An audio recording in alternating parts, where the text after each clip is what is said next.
السلام علیکم۔ عطا کے 3 درجے ہیں: سخا، جود، احسان۔ جو حق تعالیٰ کو اپنے اوپر اختیار کر لے وہ صاحب سخا ہے۔ جو حق تعالیٰ کو اپنے دل پر ترجیح دے وہ صاحب جود ہے، اور جو حق تعالیٰ پر اپنی جان نثار کرنے کو تیار ہو وہ صاحب احسان ہے۔ جو حق بات کہنے میں تامل کر کے چپ رہے وہ گنگا شیطان ہے۔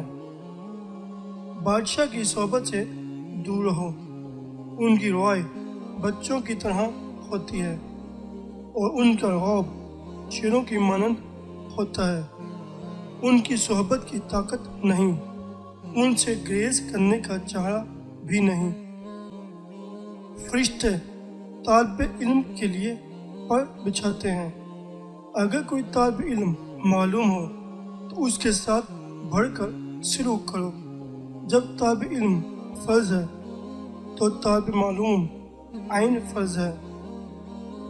اللہ تعالیٰ نے دنیا کو حکمت خانہ بنایا ہے اور اس حکمت خانہ سے ہر شخص اپنی استطاعت جستجو کے موافق فائدہ حاصل کرتا ہے۔ انسان کو چاہیے کہ اللہ تعالیٰ کی صحبت اختیار کرے۔ اگر یہ نہ کر سکتا ہو تو ایسے شخص کی صحبت اختیار کرے جو اللہ کا مصاحب ہو، اور وہ اسے اللہ تعالیٰ تک پہنچا کر دونوں جہاں کی مرادیں حاصل کر لے۔ جو شخص اپنے اور اللہ کے درمیان صدق اختیار کرتا ہے وہ مخلوق سے فارغ ہو جاتا ہے۔ تفکر کی حالت میں اپنے نفس کے عیب اور اللہ تعالیٰ کے احسانات پر نظر رکھو۔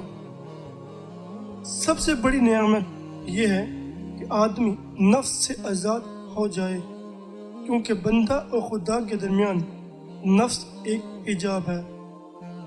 عقل مند وہ شخص ہے جو بات بقدر ضرورت کرے۔